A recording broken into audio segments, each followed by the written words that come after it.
Hello. Are you ready for Heather's corn dolly workshop? I've bought a special hat just for the occasion.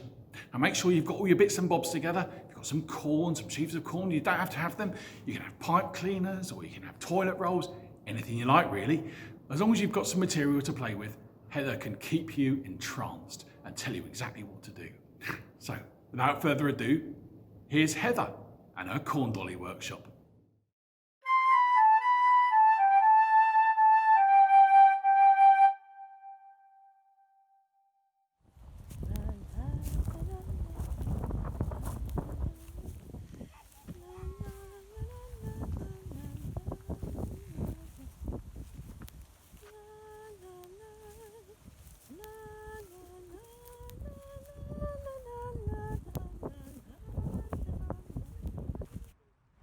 Hello everybody and welcome to October Plenty's Corn Dolly Workshop, which I'm bringing to you from a secret and very peaceful place, almost in the middle of London. You wouldn't believe it. You might hear some traffic sirens and the occasional train horn, but this is an extraordinary place and just reminds us that wherever you live, whether you're in a big city or in the countryside, there's always somewhere beautiful that you can find, full of life and growing things and animals and just joyous. Anyway, let me introduce myself. I am the goddess Ceres, the most bounteous lady with rich lees of wheat and rye and barley, oats and peas, and turfy mountains where live nibbling sheep. Well, we haven't got any nibbling sheep today, but we do actually have some nibbling cattle just over there.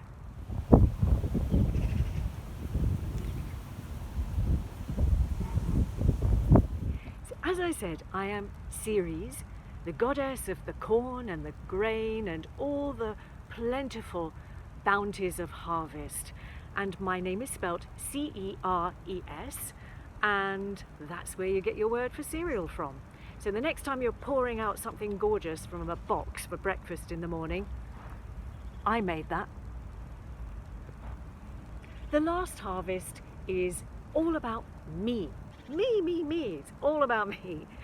And over 500 years ago, people were writing about harvest festivals where huge depictions of Ceres were carried through the streets, dressed in corn and vegetables and fruit, and carried through the streets with much singing and laughter and shouting and banging of things to celebrate the final harvest and the bringing home of the grain.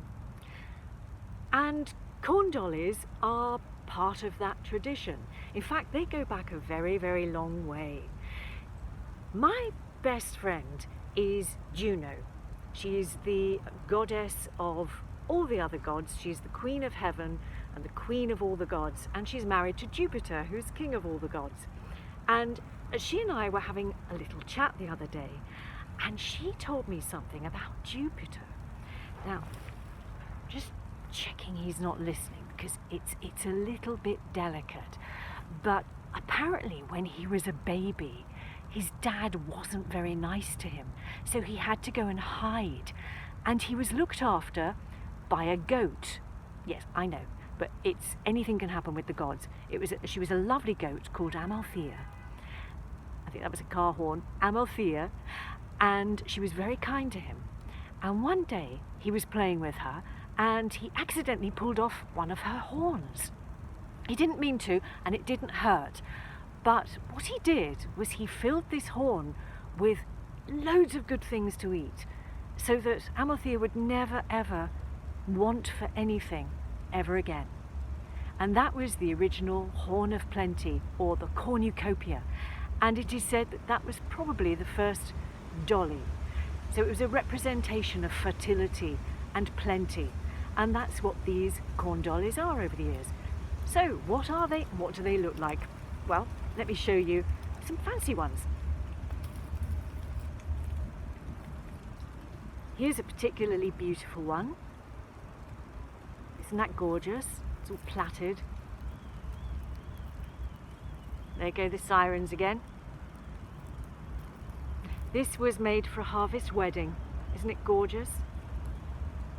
And then there's this one. That's beautiful as well. Little plaited, it makes a heart. You can see that makes a little heart. And these were known as gentlemen's favours, and gentlemen would wear them on their jacket at the end of harvest, and maybe even give one to someone who'd caught their eye and they were hoping for a kiss, so they would hand those out. And then there's these ones. These are made with 5 strands of corn, and it's plaited. It's a 5 corn plait. Now we make these usually at October Plenty every year, along with the other kind of corn dolly that I'm going to make with you today. We're not going to do any plaiting for all sorts of reasons. One is, first of all, you do need to soak the corn for at least 45 minutes in warm water so that it's bendy.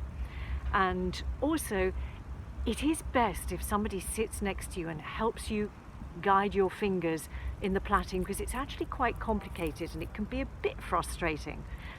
So I'm really hoping that next year, fingers crossed, that we can all sit together in the barn and sit on a straw bale and make these together. And it's just so beautiful. But this year we're going to do something a little bit different. So, me and Juno and Iris, who's her messenger and the goddess of the rainbow, were sitting having ambrosia and nectar the other day, which is the sort of goddess's equivalent of high tea. And now Iris has been travelling around all over the place recently, and she's been trying to give us a little bit of rain because it's been a very hot summer and we do need it to grow things.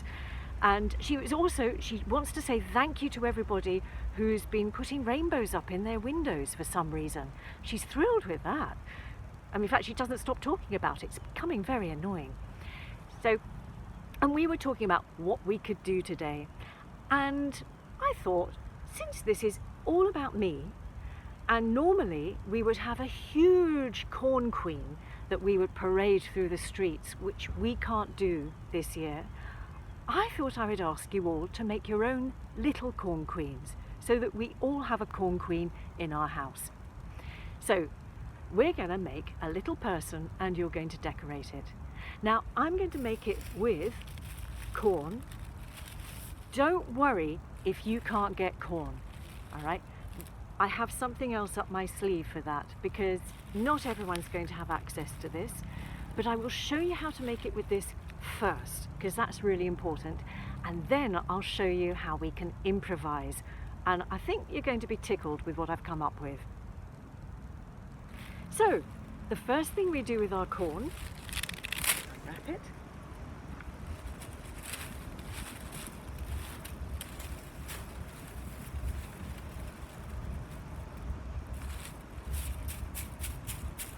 is you get a whole bunch of it together, and that's going to be your head. You'll see how this works. Now you can add things to this. You can add any kind of dry type flower or woody flowers. Lavender is a lovely one to put into this head here.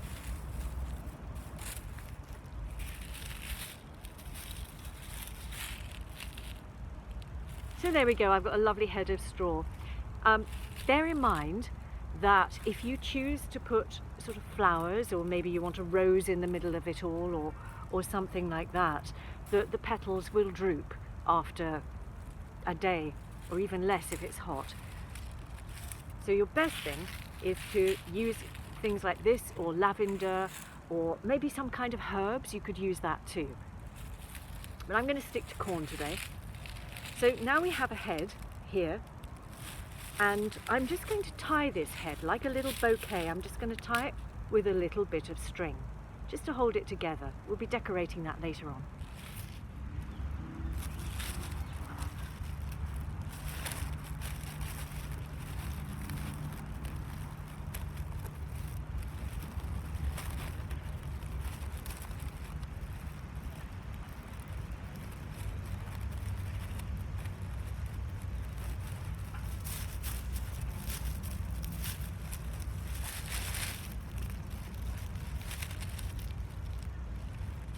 So there you go.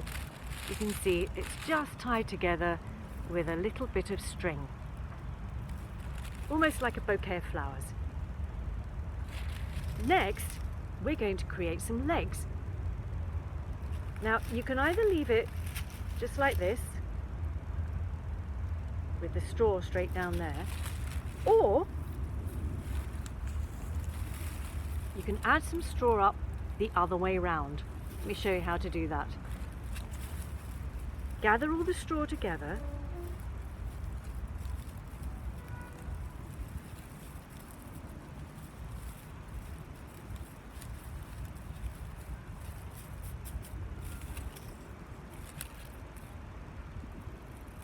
That's a bendy one. Grab that. There we go.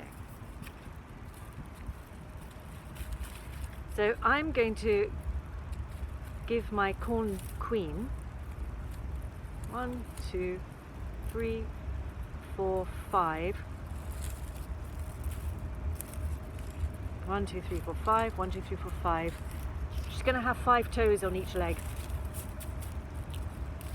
And what I'm just going to do is gather them all together, and I'm just going to make sure that the ends are all exactly the same. So that means me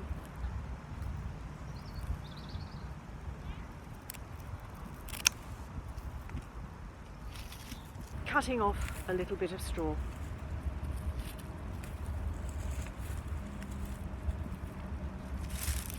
And then I will add this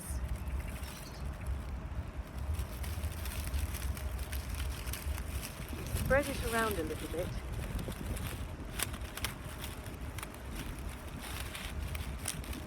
To make a little bit of a neck.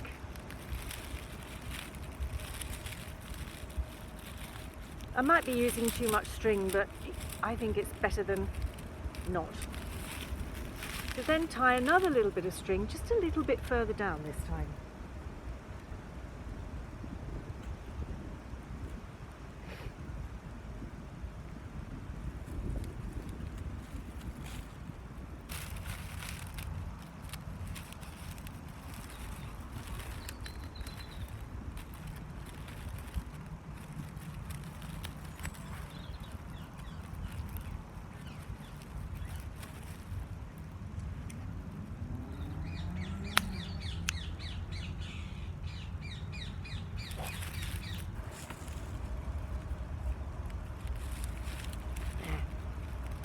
So now you can see there will be some little feet on the end here.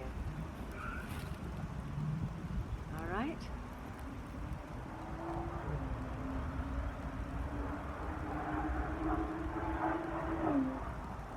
That was a bit loud.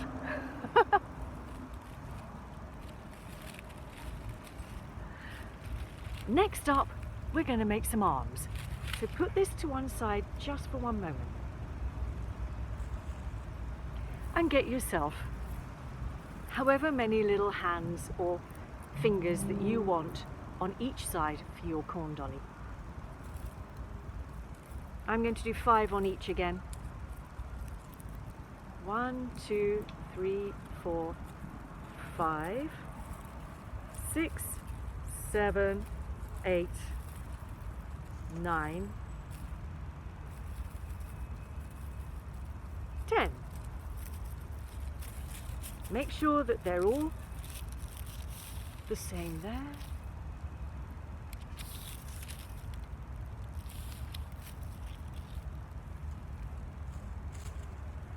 And again, make sure that they're all exactly the same length. And because they're arms, they can be a little bit shorter if you want. There we go.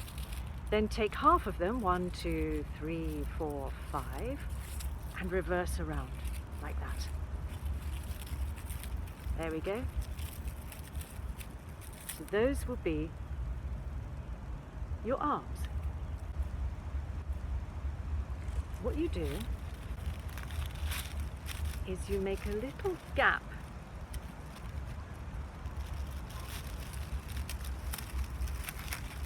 like that. So you've made it sort of like a little A, but it's going to be that way round, and you'll pop your arms underneath like that. Okay? And you'll secure this by tying another little bit of string straight underneath it so it looks like a cross. Let me just put that string on for you.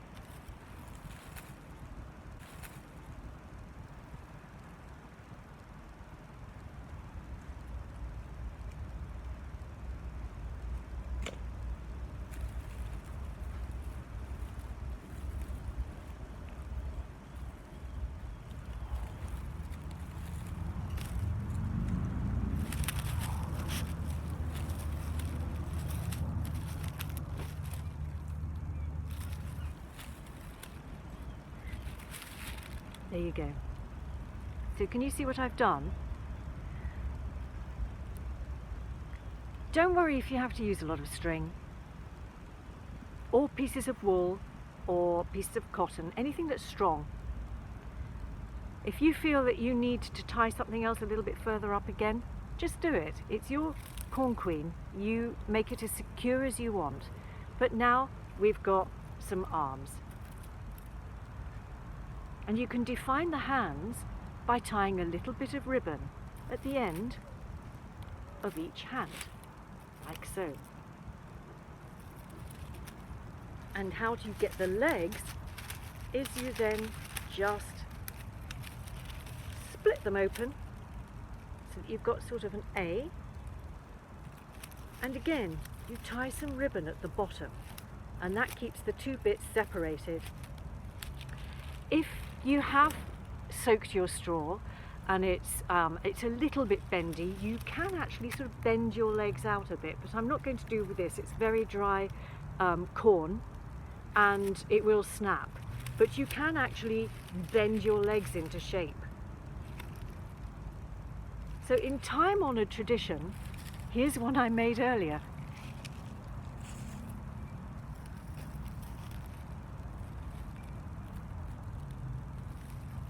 I hope you can see it. Let's move back a bit for you. There we go. So the head, I've disguised all the little bits of string with ribbons. So there's some pretty ribbon, and I've chosen all the colours of harvest, which is yellow and gold and a little bit of white. So as you can see, I've tied the little hands with ribbon here, and I've tied a little bit more on the arms just for some extra bling because I love it. And the same with the feet. Here are the feet, and you can see that I've simply tied them with ribbon. And because it's a corn queen, I have made some necklaces. So I've made here, this one is made with peas and carrots, which I've strung onto some wire. And this one is some sweet corn. And I could continue adding anything that I want, any coloured ribbons that you want. You don't have to use ribbon. You can use anything you've got. You could tear up old t-shirts, you can find bits of rag, you can use old dishcloths, you can use bits of old towel, you can use anything that you want. You can use bits of foil. You can dress your corn queen any way that you wish. So that is your basic corn dolly. It's so simple. This one's going to be a lot bigger. I've used far more corn for this one. And what I would then do is simply just tie her legs, tie her hands, and after that it's completely up to you. You just make it as you wish. Now, I mentioned earlier that if you haven't got corn, I've got another idea. Now, I think it's fair to say that this was probably the most important object of this year.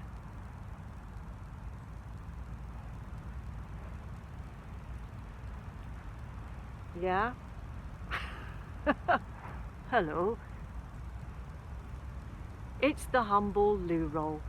Oh yes, very, very precious thing. So, you know, hang on to these. And I've discovered that you can make an amazing corn dolly or corn queen with nothing but a loo roll as your base. With this one, I've painted it yellow. You can paint it any colour that you wish, and then you can do extraordinary things with it. Look what I discovered.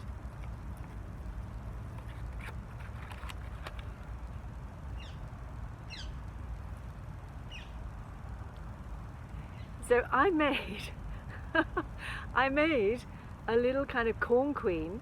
Actually, she looks more like me than the other one, I think, because she's wearing a similar dress. This is the loo roll down the middle. On the top are grasses, which you can pick up on any verge, anywhere.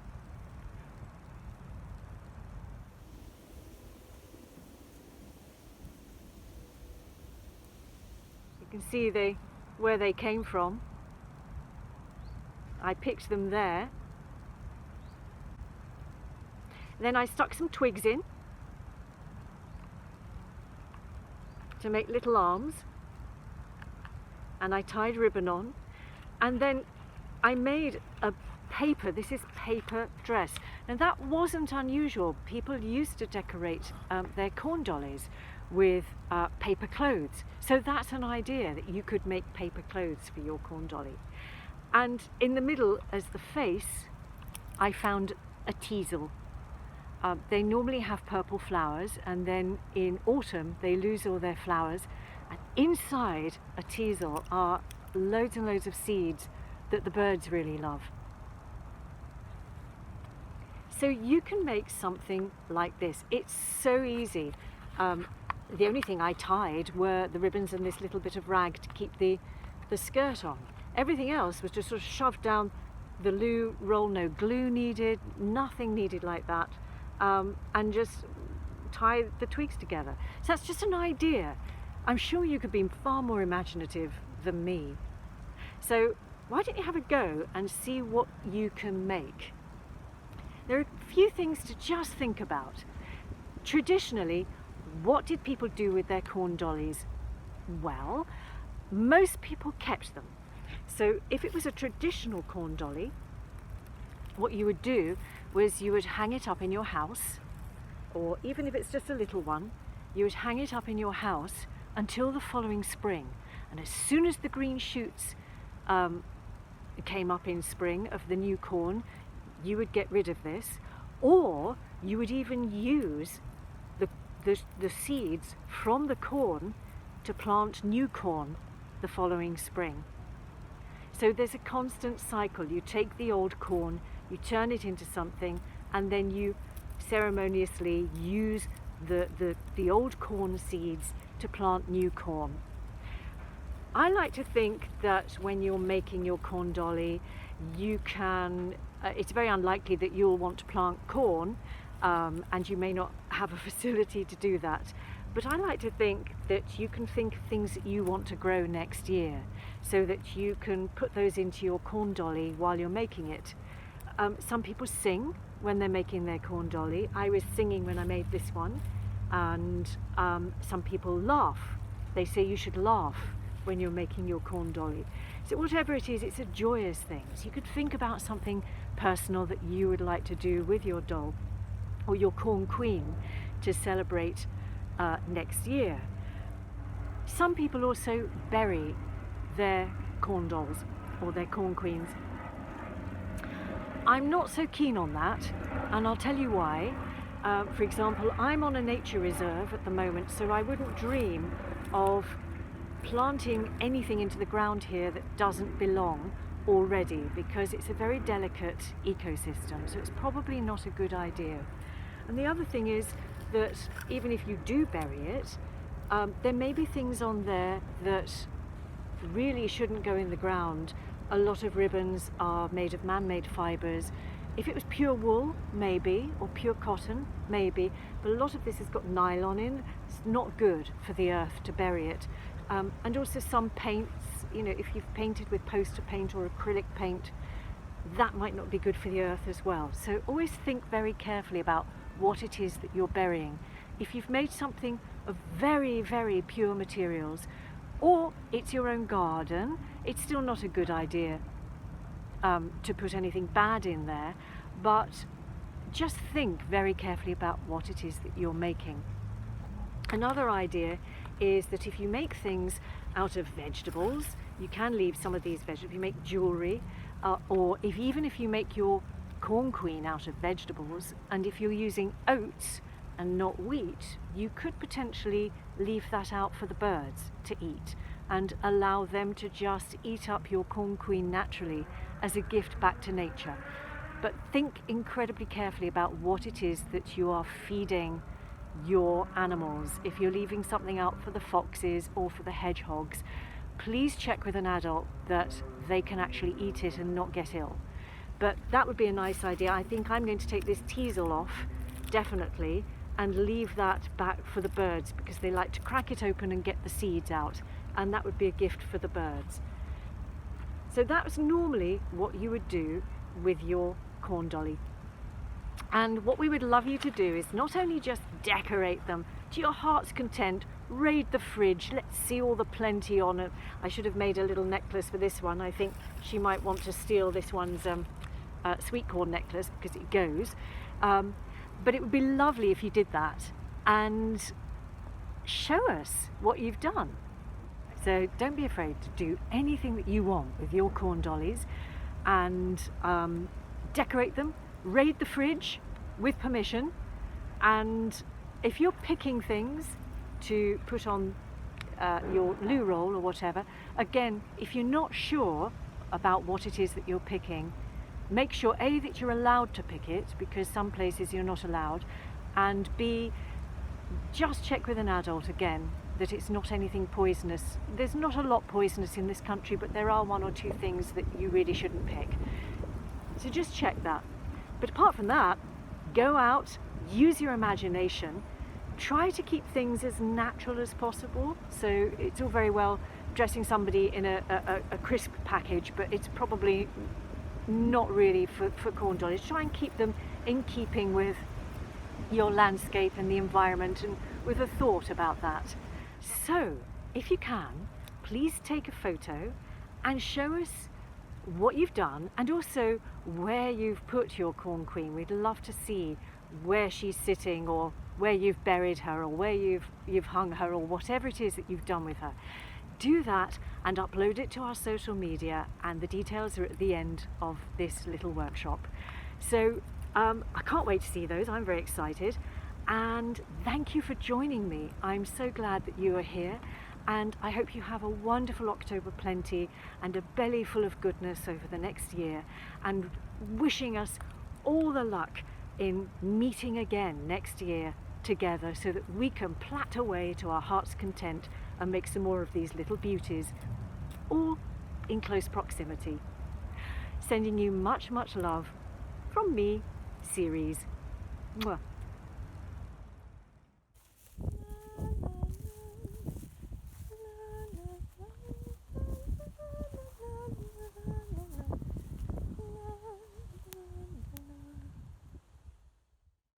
Wasn't that amazing?